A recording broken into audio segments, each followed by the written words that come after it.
지난 주에 부부의 날이 있었어요. 며칠이죠? 21일. 왜 21일이 부부의 날이에요? 둘이 하나가 된다 해서 21일이 부부의 날로 정했어요. 사실 그 주에 오늘 설교를 하려고 했는데 가정예배 이슈가 커서 좀 미리 전해야 되겠다 하고 가정예배에 대한 말씀을 드리고 뒤늦게 오늘 부부의 날 맞이해서 가정에 대한 말씀을 나누기를 원합니다.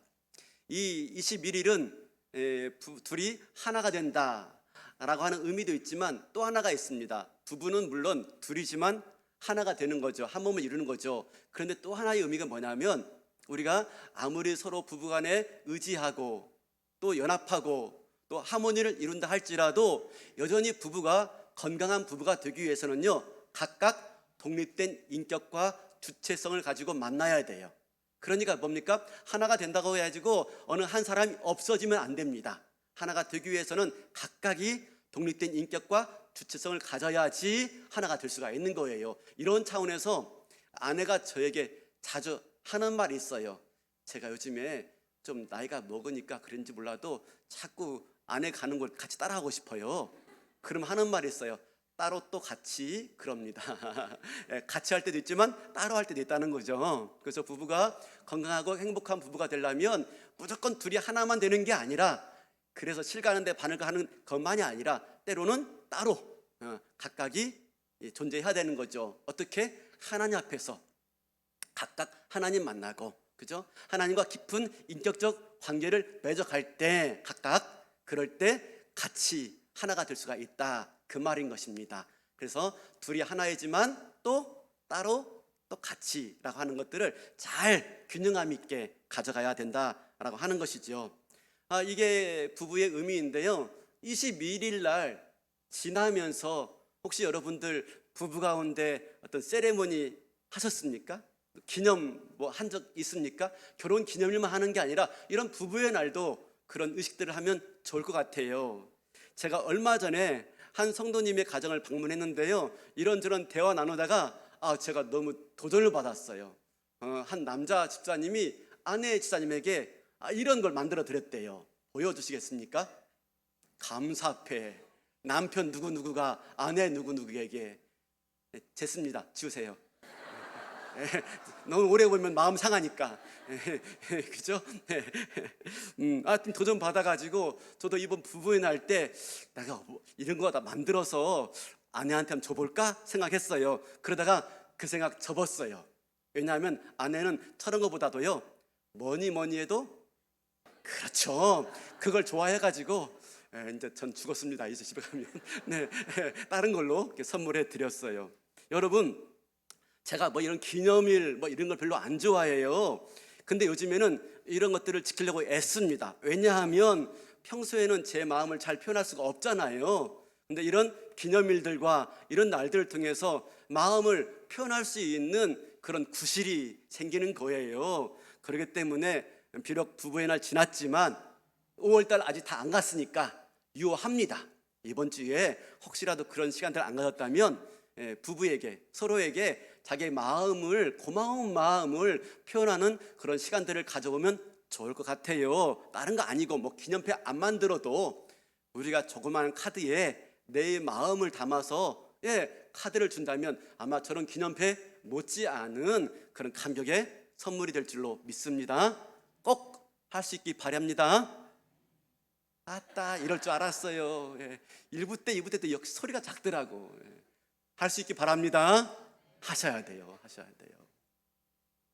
한 가지 분명한 것은 행복한 가정, 행복한 부부는 절로 만들어지지 않습니다. 애써야 돼요. 시간을 들여야 되고요, 돈을 들여야 되고요, 에너지를 들여야 되고요, 또 사랑을 투자해야 돼요. 사랑을. 그렇지 않으면 행복한 부부, 행복한 가정이 되지 않습니다. 그러면 시간도 드리고 에너지도 드리고 또 또 많은 걸 드리지만 그 중에 제일은 사랑이죠. 사랑을 드려야 되는데, 여러분, 우리가 정말 부부간에 필요한 사랑이 뭘까 하는 겁니다. 그걸 알기 위해서 오늘은 고린도전서 13장을 가지고 정말 부부 가운데 필요한 사랑이 무엇인지를 좀 살펴보기를 원합니다. 그런데 사랑을 살펴보는데 먼저 고린도전서 13장은 사랑이 아닌 것은 하면서 사랑이 아닌 걸 먼저 말합니다. 그러니까 사랑으로 오해될 수 있는 것들, 우리가 착각할 수 있는 것들을 먼저 언급한 다음에 그 다음에 뭐가 진정한 사랑인가를 뒤에 말해요. 자, 그러니까 이제 사랑으로 오해될 수 있는 것들, 사랑이 아닌 것들이 뭔지 살펴보겠습니다. 자, 1절 보겠습니다. 내가 사람의 방언과 천사의 말을 할지라도 사랑이 없으면 소리나는 구리와 울리는 꽹과리가 되고. 자, 사랑은 환상이 아닙니다. 사랑은 낭만이 아니에요. 천사의 말, 그죠? 얼마나 아름다운 말이에요. 달콤한 말이고요. 그 사람 마음을 즐겁게 하는 말이겠죠. 근데 그런 말 자체가 진정한 사랑이 아니다. 물론 친절한 말, 듣기 좋은 말 하면 좋겠지만 그 자체가 진정한 사랑은 아니다 라고 하는 것입니다. 우리가 얼마든지 달콤한 말 할 수 있습니다. 사랑하는 사람에게 얼마든지 친절한 말 할 수 있고 얼마든지 좋기 좋은 말 할 수가 있습니다. 근데 그게 사랑의 전부가 아니라는 겁니다. 환상도 사랑이 아니고 낭만도 사랑이 아니고 꿈도 사랑이 아니에요. 한 가지 제가 재밌는 이야기를 해드릴게요. 얼마 전에 제가 들은 이야기여가지고 나름대로 이거 써먹으면 좋겠다. 이제 써먹으면 안 되지만 말입니다. 결혼했으니까. 길 가다가 마음에 드는 여성을 발견한 겁니다. 그러면 다가가서 이렇게 말하는 거예요. 저기요, 세상에서 가장 아름다운 금이 뭔지 아세요? 딱 묻는 겁니다. 뜨하겠죠. 그러면 뭐라고 말합니까? 당신을 만난 지구입니다. 감동을 좀 조그마한 거에도 감동 좀 해보세요. 참. 그것도 안 통하면은 저에게 길 좀 가르쳐 주시겠습니까? 그럼 무슨 길? 그러면 당신의 마음으로 가는 길. 야, 참 달콤한 말이죠. 천사의 말 같죠. 집에 가셔가지고 혹시 교회 안 나오신 분 계시면 이렇게 물어보세요. 당신 혹시 어디 다치지 않았어요? 라고 물어보세요. 그러면 뭔 소리야? 그럼 당신 천국에서 떨어질 때 어디 안 다쳤어요? 라고 물어보는 겁니다. 뭔 말인지 아직도 몰라. 천국에서 내려온 천사란 말입니다. 그렇죠? 이런 말들로 참 말하면 점수 따겠죠. 마음의 감동을 자아내겠지만, 그죠? 이런 것은 진정한 사랑이 아니래요. 물론 필요한 말이지만 진정한 사랑이 아니래요. 두 번째, 또 진정한 사랑이 아닌데 사랑으로 오해되어지는 것. 두 번째, 2절입니다. 2절.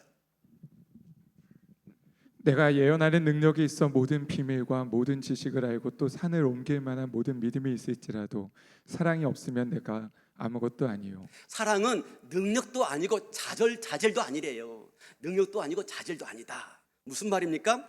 산을 옮길 만한 능력이 사랑의 조건일 수가 없어요. 오늘날 우리가 배우자의 조건을 찾을 때 어떤 배우자를 찾습니까? 능력이 있느냐? 나를 먹여 살릴 수 있고 나를 행복하게 해줄 수 있는 능력이 있느냐? 우리 가정을 이루는데 그 가정을 부양할 만한 능력이 있는 남편인가? 남편감을 능력으로 따진단 말입니다. 근데 그건 진정한 사랑이 아니라는 것이죠. 마찬가지로 배우자를 고를 때에도 마찬가지죠. 저 여자가 나에게 순종할 수 있는가? 정말 저 여자가 나를 끝까지 사랑해 줄 수 있는가를 그 조건으로 찾지만 사랑은 능력도 아니고 자질도 아니래요. 그럼 사랑이 무엇일까 하는 것입니다. 세 번째, 사랑이 아닌 것은 또 무엇이냐면 3절입니다. 3절. 내가 내게 있는 모든 것으로 구제하고 또 내 몸을 불사르게 내줄지라도 사랑이 없으면 내게 아무 유익이 없느니라. 내 몸을 불사르게 내어주는 정열. 우리는 사랑 그러면 이 정열, 뜨거운 것이라고 생각할 수 있습니다. 열정. 그래서 연애 초기에는 무슨 말을 못합니까? 당신이 원한다면 하늘의 별까지 따줄 수 있어. 정말 당신을 위해서라면 내 목숨까지 내어줄 수가 있어. 무슨 말을 못합니까? 또 물론 실제로 그래요. 그런 열정이 있고 그런 정열이 있죠.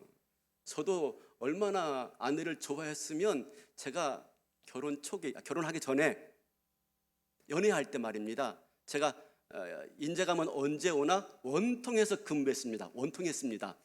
거기서 근무했는데 군복으로 근무했는데 주일날 딱 예배 마치고요.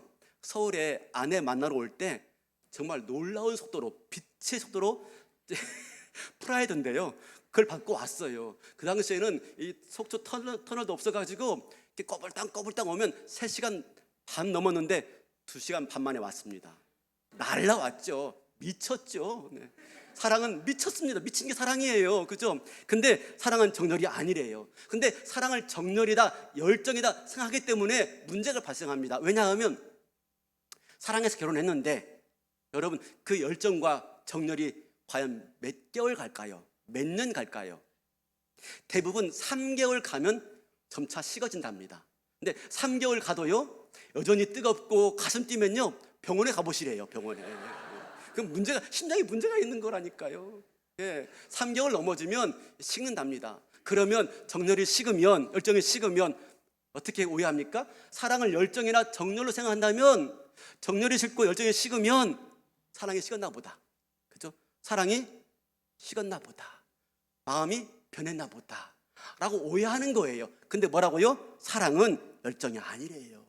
그러면 진정한 사랑이 뭐냐를 말씀하시는데 4절이에요. 4절 볼까요? 사랑은 오래 참고 사랑은 온유하며 시기하지 아니하며 사랑은 자랑하지 아니하며 교만하지 아니하며. 사랑은 뭐랍니까? 오래 참는 거래요. 오래 참는 거. 이걸 영어로 말하면 Love is long suffering이에요. 좀 발음이 구려도 좀 이해하십시오. 뭐 어떻게 하겠습니까? 그죠? 이번에 원어민 좀 회화 좀 같이 해야 할 것 같습니다. 사랑은 love is long suffering. 이걸 지역하면 사랑은 오래 참는 것, 사랑은 끝없는 고통이래요. 끝없는 고통. 여러분, 아니 사랑하는데 왜 고통이 있어요? 내가 이런 고통을 겪으려고 사랑했나? 라는 생각이 들지요. 그런데 혹시 결혼해가지고 그런 고통이 있다면 그게 맞대요. 그게 사랑이래요. 사랑은 끝없는 고통이랍니다. 내가 왜 이 사람과 결혼했을까? 고민스럽습니까? 그게 맞대요. 왜? 사랑은 오래 참는 것이니까. 사랑은 끝없는 고통이니까. 그러므로 결혼해서 그런 고통이 오고 고민이 찾아오면 어떻게 생각하셔야 돼요? 사랑에 식은 게 아니라 내가 진정한 사랑으로 이제 도입하게 되었구나, 시작하게 되었구나 라고 생각하셔야 되는 거죠. 우리가 일반적으로 결혼 시작할 때는요, 막 웃음꽃이 피는 행복한 가정, 아무 염려, 아무 근심 없이 모두가 바라고 기뻐하는 것을 생각합니다. 그런데 여러분, 사실 결혼 생활은 그렇게 만만치 않습니다. 제가 결혼식 주례하면 꼭 물어보는 게 있어요. 첫 마디가 그래요. 신랑 신부 결혼식 마치고 신혼여행 가죠? 간대요. 어디로 가십니까? 물어보면 오만들 다 말해요. 그러면 나는 한 번도 안 가본대야. 부러워요. 그럼 제가 꼭 하는 말이 있습니다. 결혼은 여행입니다 라고 말합니다. 여행입니다. 사랑으로 시작해서 어디로 가는 여행? 행복이라고 하는 목적지로 가는 여행입니다 라고 말합니다. 결혼은 사랑으로 시작했죠. 근데 사랑으로 시작하자마자 결혼 생활이 바로 행복한 게 아닙니다. 결혼 생활은요, 뭡니까? 행복이라고 하는 목적지까지 가기 위한 뭐예요? 여정이에요. 과정이란 말입니다. 과정이기 때문에 그 과정은 고통스러울 수밖에 없고 인내하지 않으면 오지 않는 겁니다. 예를 들어 볼까요? 어떤 아이가 축구 선수가 되고 싶어 합니다. 그죠? 2002년 월드컵 보고 멋있어가지고 축구 선수 하려고 초등학교 올라갈 때부터 축구부에 들어가요. 열심히 막 훈련하죠. 근데 그렇게 해서 바로 유명한 선수가 될 수 있습니까? 뭐 주급, 그죠? 매덕불로 불가능하죠. 그런데 그런 유명한 선수가 되기 위해서 어떻게 해야 되죠? 밤낮 쉬지 않고 훈련해야 됩니다. 바로 행복이 오는 게 아니에요. 심지어 그 유명한 스타가 되기 위해서 공을 끌어안고 자야 되고, 밤잠 못 자면서 공을 리프팅을 해야 되고 하는 수많은 훈련과 고된 시간과 참고 견디는 시간 속에서 마침내 스타가 되어지는 것이죠. 마찬가지입니다. 우리가 행복한 결혼을 꿈꾼다면 뭐가 있어야 된다고 하는 것입니까? 고통이라는 참고 견뎌야 되는 그런 과정이 있어야 된다. 그래서 사랑은 뭐라고요? 사랑은 롱 서퍼링이다 라고 말씀하고 있는 거예요.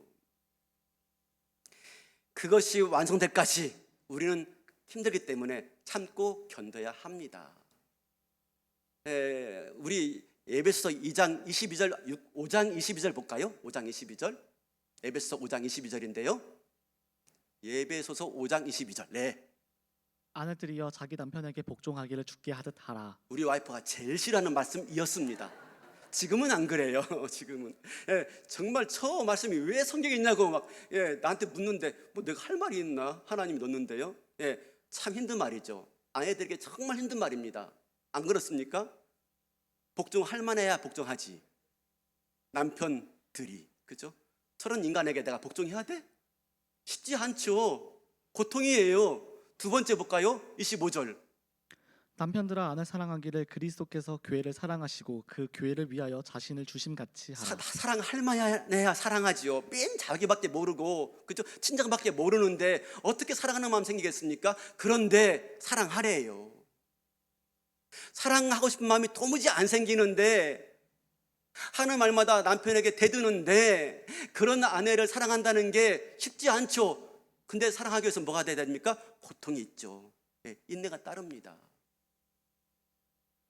근데 잘 생각해 보세요. 왜 그런 아내를 하나님은 그런 사람을 아내로 주시고 그런 사람을 남편으로 주었을까요?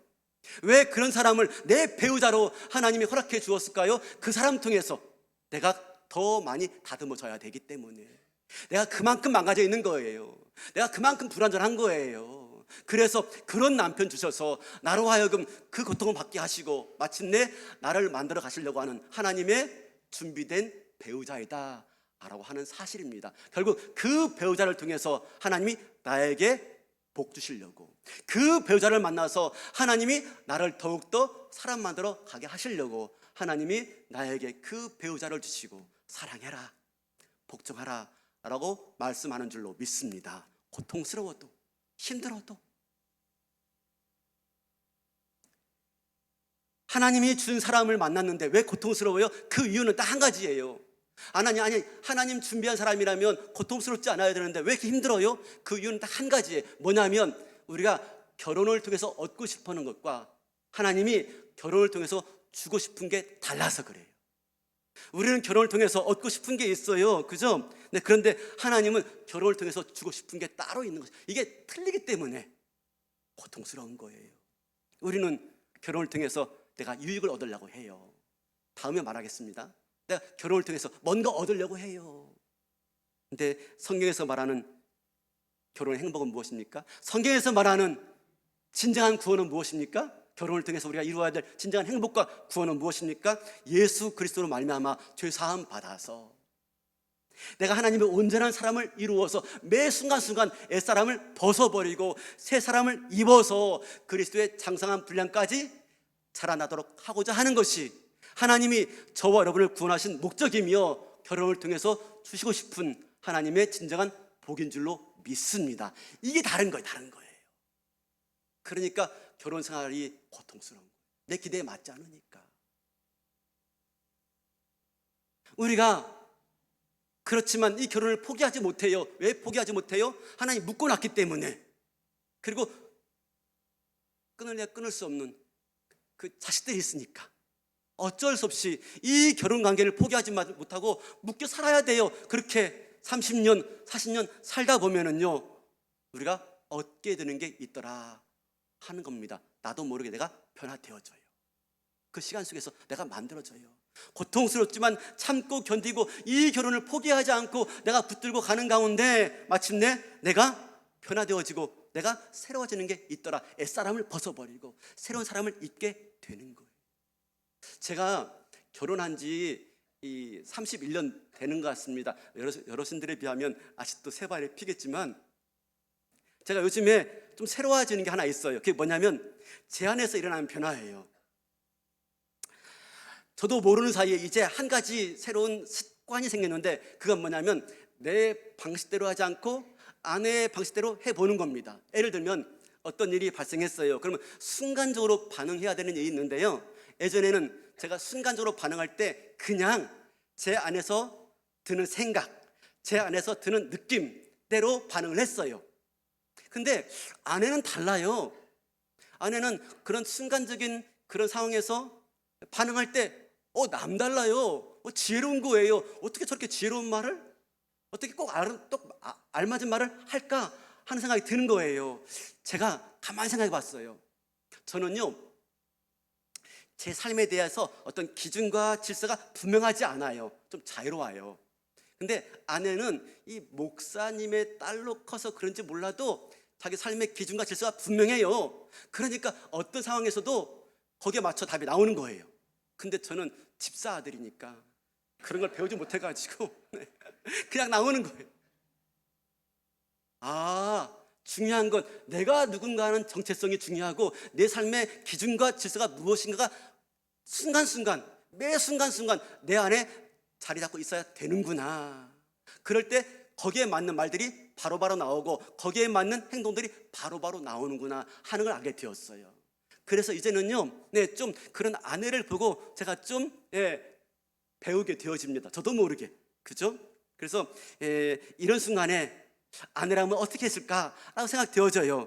왜냐하면 내 생각보다, 내 반응보다 아내의 생각과 아내의 반응이 더 지혜롭게 보이거든요.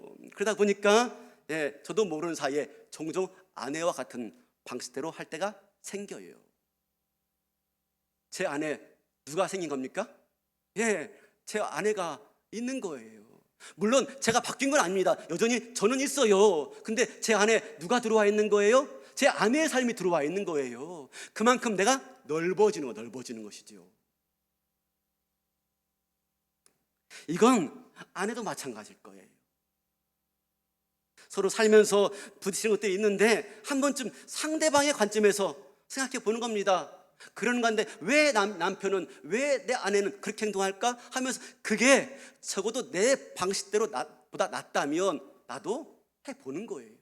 그런 가운데 내가 넓어지게 되어지고 옛사람을 벗어버리고 새 사람이 입어 그리스도의 장성한 분량까지 자라나게 될 줄로 믿습니다. 그렇죠? 나랑 늘 다투면서 늘 가까이에서 교제하는 그 사람 때문에 내가 넓어지는 거죠. 내가 새로워지는 것이죠. 내 모습 그대로 있으면 어디 성장이 있겠습니까? 어디 발전이 있겠습니까? 그렇죠? 그러므로 결혼해서 고통스러우면 내가 왜 이 사람과 결혼했나 하지 마시고요. 하나님 나를 뭘 만드시려고, 나를 어떻게 성장시키시려고 이 사람 만나게 했는가를 생각하시고 그 사람 만나서 그 사람 통해서 내가 더 성숙되어지는 은혜가 있길 바랍니다. 두 번째로 진정한 사랑은 무엇입니까? 진정한 사랑은 5절이에요. 5절. 무례히 행하지 아니하며 자기의 유익을 구하지 아니하며 성내지 아니하며 악한 것을 생각하지 아니하며. 진정한 사랑은요, 자기 유익을 구하는 게 아니래요. 자기 유익을 구하는 게 아니래요. 우리가 결혼하는데 결혼하는 그 남녀들의 대부분의 마음은 뭡니까? 내적인 동기 중에 하나는 뭡니까? 나의 결핍을 채우려고. 내가 뭔가 부족하고 내가 뭔가 연약하고 내가 뭔가 외로운 거예요. 그러니까 나의 부족함, 결핍을 채우려고 상대방을 필요로 하는 것이죠. 그런데 이게 잘못되었다. 사랑은 자기의 이익을 구하는 게 아니래요. 사랑은 배우자를 통해서 나의 유익을 채울 수가 없다는 겁니다. 그건 잘못된 사랑이라는 것입니다. 사마리아 여인 아시죠? 요한복음에 나오는 사마리아 여인. 예수님이 길을 가다가 우물가에 앉아서 목이 말라서 물을 구하게 되었어요. 그때 마침 한 여인, 사마리아 여인이 물을 길러 나왔습니다. 그도 목마른 거예요. 그래서 물 길러 나왔어요. 근데 목말라서 물 길러 나왔다고 하는 것은 은유입니다. 은유. 무슨 은유냐? 이 여인이 물이 없어서 목마른 것처럼 이 여인에게 어떤 내적 갈증이 있는 거예요. 갈증. 내적 갈망이 있는 거예요. 그게 뭐죠? 예수님께서 이 여인에게 물 좀 달라라고 몇 마디 나누다가 갑자기 네 남편을 데려와라 그래요. 그러면서 네 남편이 몇이냐? 그래, 너한테 남편이 5명 있지? 그마저 지금 있는 사람도 내 남편이 아니지? 라고 물어요. 뭐? 갑자기 왜 남편 타령입니까? 왜 호구조사합니까? 이 말은 무엇이죠? 이 여인에게 있는 내적 갈증의 원인이 뭔지를 보여주고 있는 것입니다. 네가 내적 갈증이 있고 결핍이 있어서 그걸 채우려고 남자들을 만나지만 또 만나고 또 만나고 또 만나도 너의 영원한 갈증을 해결해 줄 수 있는 남자는 없어. 네가 영원히 목마를 뿐이야. 사랑은 상대방을 통해서 유익을 구하는 게 아니래요. 만족을 구하는 게 아니래요. 그걸로 진정한 유익과 만족을 구할 수 없다는 것입니다. 무엇입니까? 우리가 진정한 유익과 만족과 결핍은 누굴 만날 때 채워집니까? 영원한 생수가 되신 예수님 만날 때 진정한 우리의 결핍이, 갈증이 채워주는 줄로 믿습니다. 그걸 말씀하고 있는 것이지요. 그래서 사랑은요, 다른 누굴 통해서 나의 유익을 구하는 게 아니래요. 그러지 않고 결혼을 통해서 유익을 구하려고 하고 기쁨과 만족을 구하려고 하면 그게 어느덧 나도 모르게 배우자가 우상이 되어지고요, 결혼이 우상이 되어집니다. 근데 아십니까? 배우자가, 우리 사마리아 여인에게 봤듯이 배우자가 나에게 영원한 만족을 주지 못해요. 나에게 영원한 갈증을 해결해 주지 못해요. 왜 그렇습니까? 우리 인간은 다 부패하고 타락했기 때문에 상대방의 부족을 채워줄 수 없어요. 하나님만이. 하나님.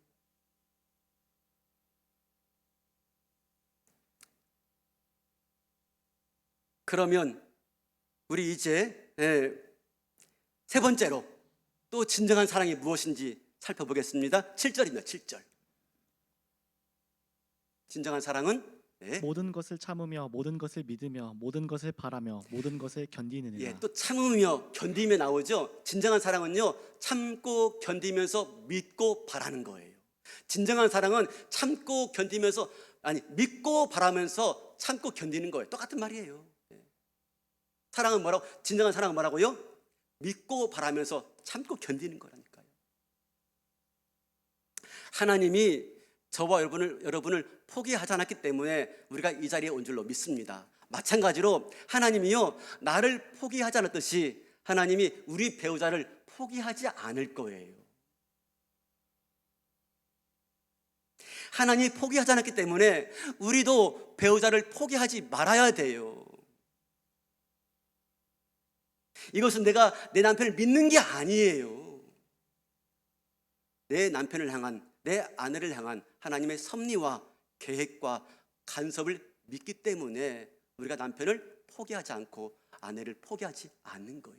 하나님 믿기 때문에, 하나님 마침내 내 남편을, 내 아내를 만지실 것을 알기 때문에, 그분의 놀라운 계획과 섭리 가운데 그 손길이 있음을 알기 때문에 내가 믿고 바라며 견디고 참는 거예요. 현재 결혼 생활이 불행하다라고 말하는 사람들도요, 이건 통계예요. 통계. 정확한 통계입니다. 결혼 생활이 불행하다, 그래서 결혼 생활을 끝내고 싶다라고 말하는 사람들이 만일 이 결혼을 계속 유지할 경우에 그 중에 3분의 2가 5년 이내에 다시 행복해진다고 합니다. 그러니까 너무 불행해요. 그래서 이 결혼을 끝낼까라고 생각하지만 그렇게 하지 않고 어쩔 수 없기 때문에, 하나님 묶어놨기 때문에 어쩔 수 없이 다시 결혼 생활을 이어가는 사람 중에서요, 5년이 지나니까 그 중에 3분의 2가요 다시 회복하더랍니다. 다시 행복하더란 것입니다. 우리는 누굴 믿어야 돼요? 남편 믿는 게, 아내는 믿는 게 아닙니다. 누굴 믿는다고요? 내 남편 향하신 하나님의 계획을 믿는 거죠.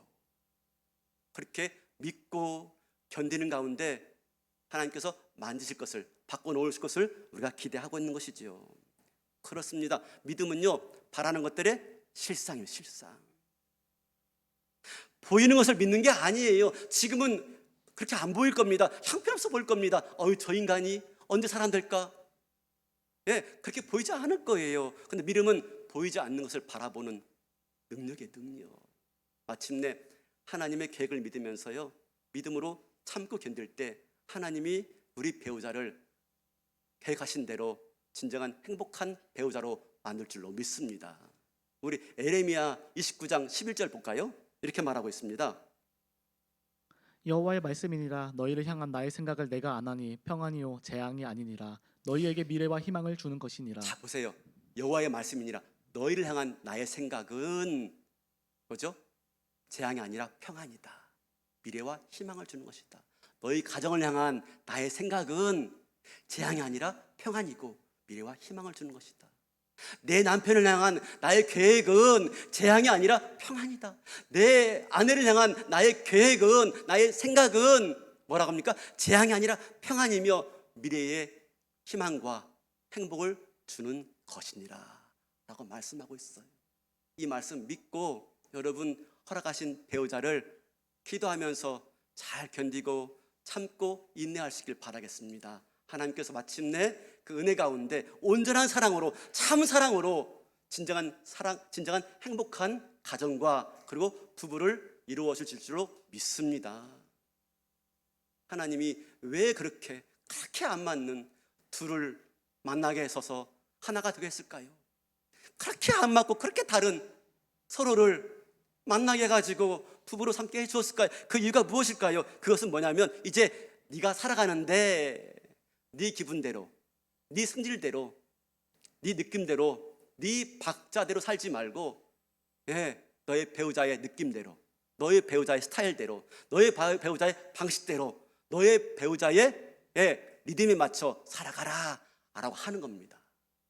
그렇게 함을 통해서 뭐가 이루어집니까? 바로 화음이 이루어집니다. 화음. 우리 금방 찬양대 노래 불렀죠? 사부로 불렀죠? 아름다운 화음이죠? 여러분, 이 화음은요 절대 솔로로 불러서 나오지 않습니다. 물론 솔로도 아름다워요. 그런데 이 화음이 만들어낸 건 얼마나 아름다운지요. 그 무엇으로도 만들어낼 수 없는 것이 화음이에요. 화음. 근데 여러분, 이 화음을 만들기 위해서 뭘 해야 됩니까? 각자가 눈치를 봐야 돼요. 눈치를 보니까 찬양대원들이요 하나같이 지휘자 바라보더라고요. 눈치를 보는 거예요. 일부 때는 남성 중창단이 찬양했는데 한 7명이서 찬양하는데 중간중간 옆 사람 봐요. 왜 봐요? 눈치를 보는 겁니다. 왜? 화음 맞추려고. 눈치를 보지 않으면요 화음이 맞지 않아요. 여러분, 이 눈치 보는 게 뭔지 아십니까? 사랑은 무례히 행치 아니하고 해요. 사랑은 무례가 뭡니까? 내 마음대로, 내 방식대로. 이게 무례한 거예요. 사랑은 무례히 행치 않는 거예요. 상대방 방식대로, 상대방 리듬대로, 상대방 박자에 맞춰가지고 내가 살아가는 것. 이게 사랑은 무례히 행치 않고. 그래서 마침내 무례하게 하지 않고 눈치 보면서 맞춰갈 때 하나님께서 그 부부를 아름다운 화음으로, 행복한 부부로, 그리고 그가 있는 공동체를 행복한 가정과 행복한 공동체와 행복한 가정으로, 그리고 교회로 만들어갈 줄로 믿습니다. 진정한 사랑으로 행복한 가정과 부부와 공동체를 만들어 가시는 저와 여러분 되시기를 주님의 이름으로 축원합니다.